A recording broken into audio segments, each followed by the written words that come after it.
Welcome to day 431, everybody.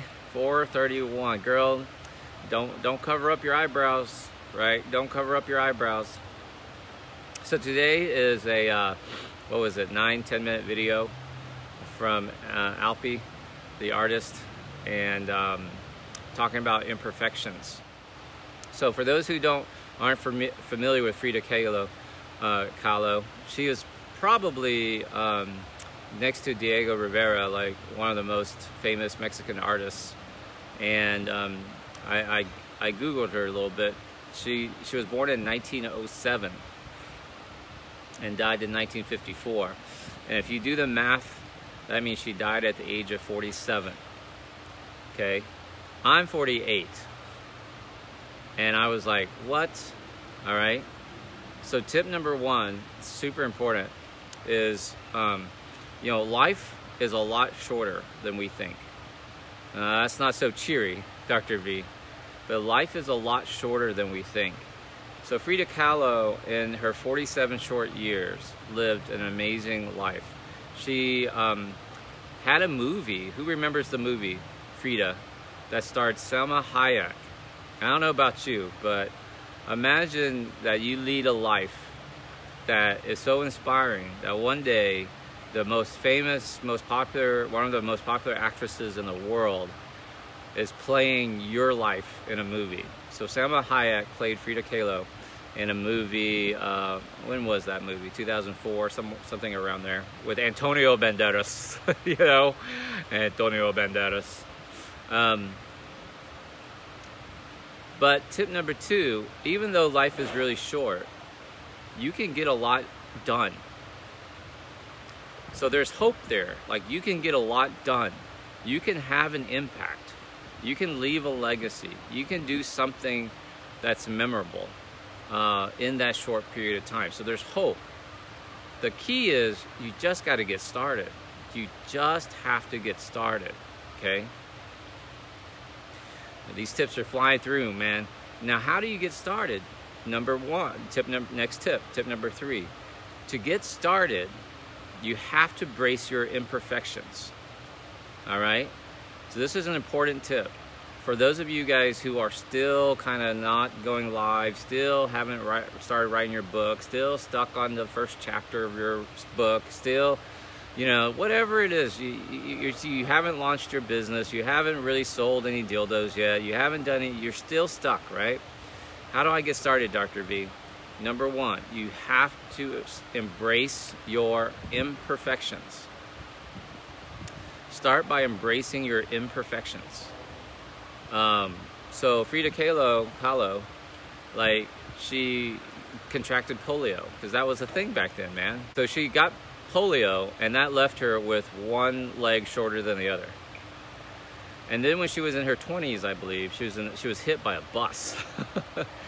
And I giggle, but it was pretty bad. She was in a horrible wreck and shattered her pelvis. I think it kept her from having kids. You could double check on that. Rib cage, broke her back, and forever afterwards she was in this awkward brace, And you got to remember, this is back in the 1920s and 30s, right? Like, they don't have modern medicine. So they kind of pieced her back together, and she's still kind of broken in bits, and she has to wear this body corset, and she's in chronic pain all the time, and she develops this drug addiction because of her chronic pain, and that she kind of, like, she doesn't walk quite right, she's kind of like a monstrosity, and then she has this certain look to her, and one, she's awkward looking with her body all mangled pieced back together. And then she has this monobrow, and he calls it a virgin brow or something like that in the video, but he really means like a monobrow. It's like one big eyebrow. And that's today's talk. Don't cover up your eyebrows. And she was so aware of her condition that she enhanced her imperfections. So the next tip is, beyond embracing your imperfections, you enhance your imperfections. What do I mean? Enhance your imperfections. Like, she actually painted in her eyebrows, her monobrow, to make them look bigger. She would show up to art galleries and stuff with her monobrow painted in to make it look even thicker. It's crazy, right? And at a time when it wasn't cool to be Mexican, because everything was becoming US, right? Like, she embraced the Mexican culture. She wore the bright, colorful dresses and the big flowers in her hair and stuff. So when she painted her portraits, that's how she looks, you know. She enhanced her imperfections. Beyond just embracing her imperfections, she enhanced her imperfections, which takes me to the next tip, which, if you look in the video, he talks about the back. He paints her portrait, and then he said, and then lastly, I tried to do the background, and the background was harder than I thought, because I couldn't find the right color. I wanted this kind of like this green, but it had to like play off of the warmer shades of the face and stuff like that. And I was like, and it shows him like going over the color a couple different times. So the next tip is this: what makes life interesting is the contrast. It's the contrast. See, we spend our whole lives trying to fit in. And Brene Brown says fitting in is not the same as acceptance. Fitting in is not going to make you love yourself anymore. Self-worth does not come from fitting in. Does this make sense? This is going to be a big aha for you guys. Because, like, why did you have weight loss surgery, right? Like, to a certain degree, you wanted to go through the world and fit in. You wanted to go through the world and not stand out, not be gawked at, not have people waiting on you because you're walking behind, can't sit in the restaurant booths and bumping into people and going down airplane aisles and seatbelt extenders and all this sort of stuff, right? You just wanted to fit into the world. Now, what happens? You have weight loss surgery, or you do the weight loss surgery alternative with John Clark or whatever, and you lose the weight. Why do you not feel good about yourself? Why do people regain the weight? Why are you insecure about your loose skin, right? Why are you not happy yet? Why are you stalled? Why have you regained? And Brene Brown says, because fitting in is not the same as self-love. Does that make sense? It's not the same as acceptance. It's not the same as like self-worth. Does this make sense? Because all you wanted to do, because that's what society teaches us, right? You got to wear the latest clothes. You got to have the latest hairdo. You got to do whatever. You got to fit in. And what I'm trying to teach you through these videos is this: no, it's the contrast in life that makes it interesting, right? And so the end of the video, he was trying to find this contrasting color that would make the portrait pop. Does this make sense? So when you do things, behave a certain way, act a certain way, you really stand out, man. Like, you gotta imagine DRV, when I was a young surgeon and I was kind of getting my chutzpah on, and I would like go to the kind of like the stuffy medical conferences with these doctors who were kind of nerdy and prim and proper, and the surgical conferences or the arrogant surgeons and stuff like that. And dude, I just came in there and I was just very different. I'm just gonna tell you, not everyone loved me. A lot of people did appreciate me, but you didn't forget me though. Does that make sense? Because it's like, bam! It's like a pop, baby. Like Dr. V shows up in the room and it's like, pop! You know, early days of social media and stuff, you know, this was 2013, 14 time, and people were like, what? Oh, there's that guy on YouTube, and there's that guy on Facebook, and da-da-da, right? You got to embrace that. You got to embrace that. Now, let's talk about today's video.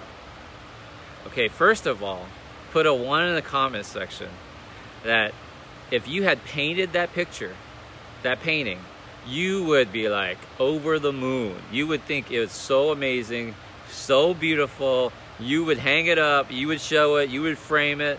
It's this little painting, probably the size of maybe a sheet of paper at the largest, right? And he says, you know, this is just a small painting. It's just a regular canvas board, right? It's not stretched canvas. It's not wood canvas. It's just a little canvas board that students, artists use. Put a 1 in the comment section. If you had painted that, you'd be like, dude, I am hot shit. I am ready for the gallery. Okay? Why am I asking you this? Because he's a real artist. And by that I mean, that in the art world, what he did there is called a study. It's a study for a larger painting. It's not even like, he's not attached to it. He's not in love with it, okay? But the average person, and you're not average, the average person would look at that and go, oh my God, I'm a master. Or you would look at that and let's say your niece painted that and you'd go, my niece is an amazing artist, look at this picture. Real artists would look at that and go, oh, that's a nice study. Yeah, you could do something bigger, you could do something bolder, you could do something more interesting, right? That's amazing.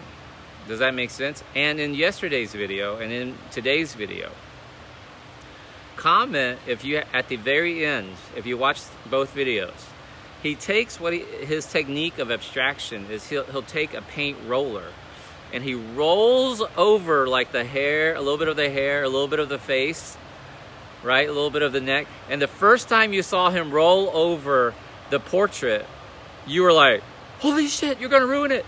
Ah, stop, ah. Comment if you had a near heart attack when you saw him roll over it the first time. And then when he goes back and he fills it in, you go, wow, that's really beautiful. I watched a couple other videos of his, and he actually says in a video, he goes, people have emotional responses when they see me do that. And some people love it, some people don't like it, but he said, I don't care, I just want an emotional response. So did you have an emotional response when you saw him do that? I mean, if you did, like, that's the point. That's how you get to beautiful. Does that make sense? Like, you paint something beautiful and then you fuck it up. It's purposeful, right? So, Dr. V, you know, when I decided to quit surgery, I mean, trust me, it was a hard decision. And I was blessed enough to have enough friends. And I know they didn't mean it this way, but some people were pissed I left. But what was really meaningful were the surgeons, and they meant it in a nice way. I had a couple of surgeons reach out to me and called me an idiot. Like, well, not really an idiot, but they said I was making a big mistake. You are a gifted young surgeon, you're up and coming in the ranks, I've heard great things about you, and you know, the reps in the companies were looking forward to working with you, and they were moving me up the chain of command in the professional societies, you know, being on committees and stuff like that. And I had a couple surgeons were like, you're throwing your career away, you're really making a mistake, you should really rethink it. Not unlike when the guy like rolled the painting and you go, oh my God, you're fucking it up. Like, you're gonna screw it up. Like, lovingly, I had these senior surgeons message me and call me, and it was like, you really want to rethink this, you know, really rethink this. So the pest control guys here, she did not move that crate further away like I told her. Oh my gosh. Okay, so let it go. You can't control it. See, you can't control it. You can't control these things. You can't control these things. Now what happens? Let me give you the next tip. You know, it's that emotional response is what I was talking about. But the next tip, scumbling, in case you missed it. S-C-U-M-B-L-I-N-G, scumbling. Scumbling is this painting technique in oil paints where you just take a dry brush. So there's no medium. Usually when you do oil paints, you have a medium linseed oil or something like that, that thins the paint, that makes it workable, that lets you move it around on the canvas, right? And when you scumble, you take a dry brush and you just dip it into color, into your oils, paints, and then move it over usually dry paint, but it can also be wet paint. And it creates this kind of a blending effect, and kind of like a glazing almost. So scumbling, like what you do with your imperfections. Like, what the fuck does this have to do with my weight loss surgery, Dr. V? So, like, in this journey, what did we say earlier? It's messy, and I'm a mess, and it's okay. Does that make sense? It's okay. And what you do is you find new techniques, new tips, and you scumble. You scumble your way over the painting. You scumble, and you clean up the messes, and you clean up the imperfections. So when I quit surgery, it was like a year and a half. I thought I was going to hit the ground running. I was going to start creating content. I was really going to help y'all guys. I was going to do whatever. And then what happened? For a year and a half, I sat on my ass and did nothing. And people like Glenn Wassmer were like, you need to start doing lives again. You got to get on that whiteboard. You got to do this and that. I was like, yeah, okay. And I would kind of schedule something, and then I'd cancel it. And, and then we started the challenge last February because I decided, like, I need to scumble. Like, I need to get back on track. So I committed to doing a Facebook Live every single day. And I haven't stopped since February 1st, 2020, man. And I told you guys this challenge changed my life, because I was not doing what I needed to be doing, and I had to get back on track. So sometimes what you have to do is, like, you have to go, okay, it's not going to be perfect, but I'm just going to do it. Like, I'm just going to try this new dish. I'm just going to try to make this green smoothie. Okay, I've regained 15 pounds. I've regained 20 pounds.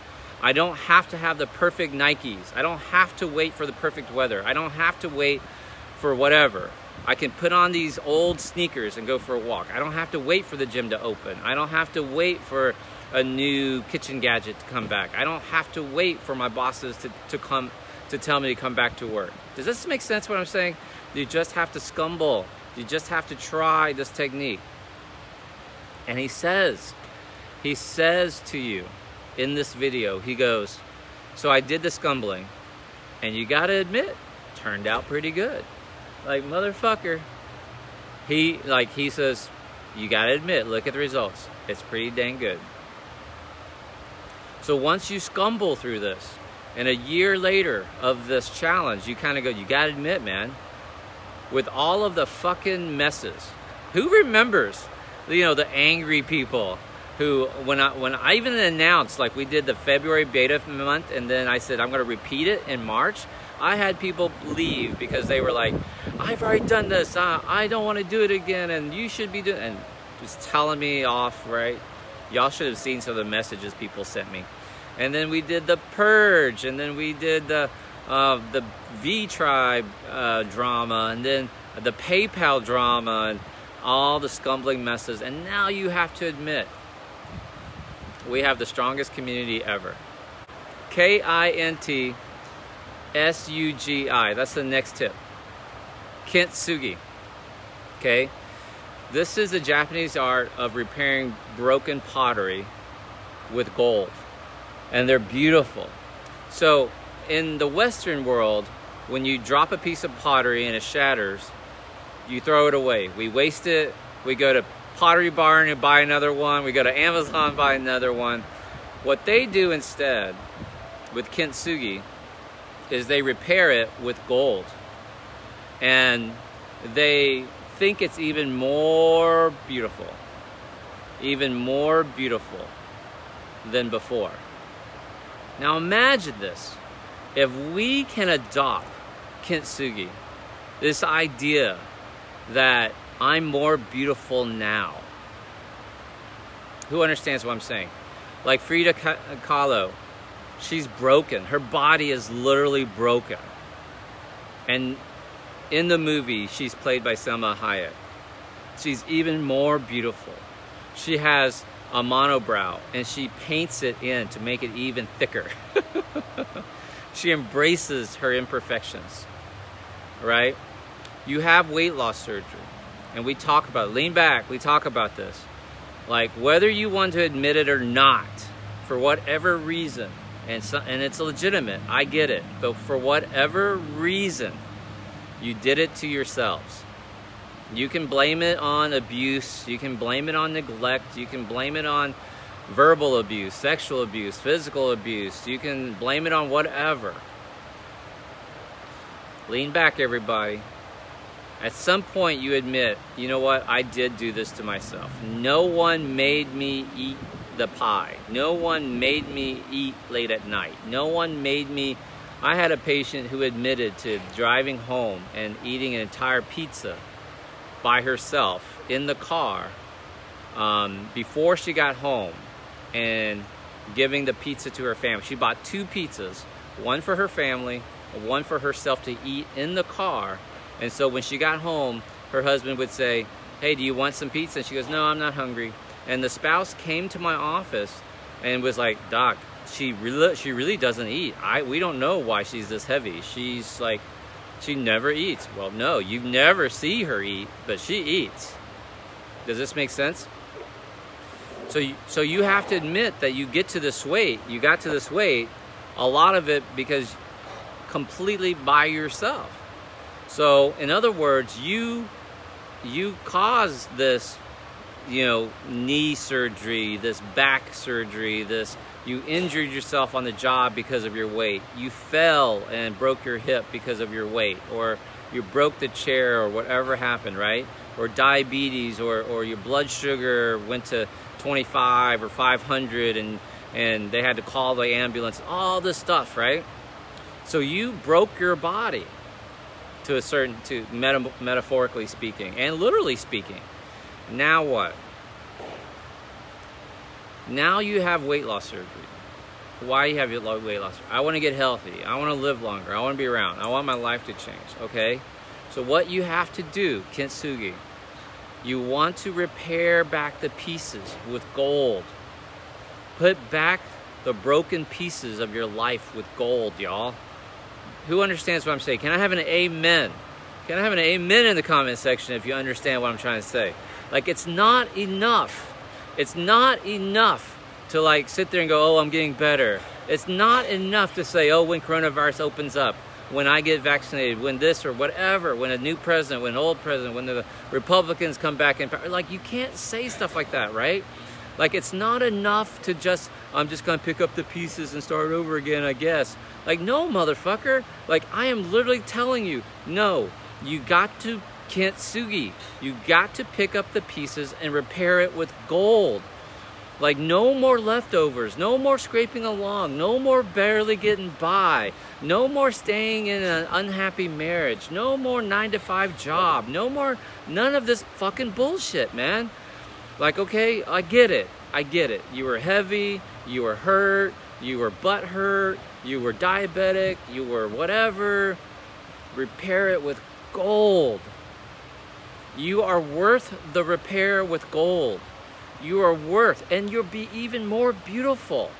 You are worth the scars. Another motherfucker who tells me, oh, I don't know if I'll have skin removal surgery. I'm old. I'm not worthy. It's expensive. My insurance doesn't cover it, blah, blah. And I get so frustrated. Like, you don't think you deserve, oh, I asked my husband, he doesn't want to pay for it. If I hear another fucking woman tell me her husband doesn't want her to have weight loss surgery, doesn't want to pay for it, doesn't want to do this. I had a patient whose husband had 3 fucking like 4-wheelers, like they had 4-wheelers, they had jet skis, they had, an RV to go camping in, but God forbid, he pays $10,000 for her gastric sleeve. He wouldn't do it, but went out and got another fucking 4-wheeler. What the fuck? You can't tell me that's right. Kintsugi. I am going to, starting today, Dr. V. Starting today, Dr. V. I am going to pick up the pieces. and repair it with gold. And I'm going to be even more beautiful and more valuable. And in my mangled mess, I'm going to create a masterpiece. I'm going to create a masterpiece. See, what happens is the average person looks at my 100-pound weight loss, my 150-pound weight loss. Comment if this is you. And they look at my 150-pound weight loss and they say, oh, you look great. Stop losing weight. You've done great. Like, you don't need to lose any more weight. We love you the way you are. And you go, bitch, I am still 200 pounds. Bitch, I am still 180 pounds. I still got 50 more pounds to go. Thank you very much, but I'm going to Kintsugi this motherfucker. Kintsugi? What are you talking about? I have no idea what you're talking about. Like, I am not done. I am not done with the pieces. I haven't finished my mommy makeover. Who understands what I'm trying to say? This is the difference. This is why people regain weight. This is why people stop. Who understands what I'm trying to say? You have too many people in your life sitting there telling you, oh, you've done a great job. You've lost a lot of weight. And you have to go, no, I am not done. I am not done with the Kintsugi. You get it? You understand? I gotta learn more. I gotta pay for more. I gotta do more. I'm not done. I'm not done. All right? I love you guys very much. Day 431. Do you love it? Do you accept this? Do you receive it? Day 431. Love you guys. See you in group. Be amazing. Bye, guys.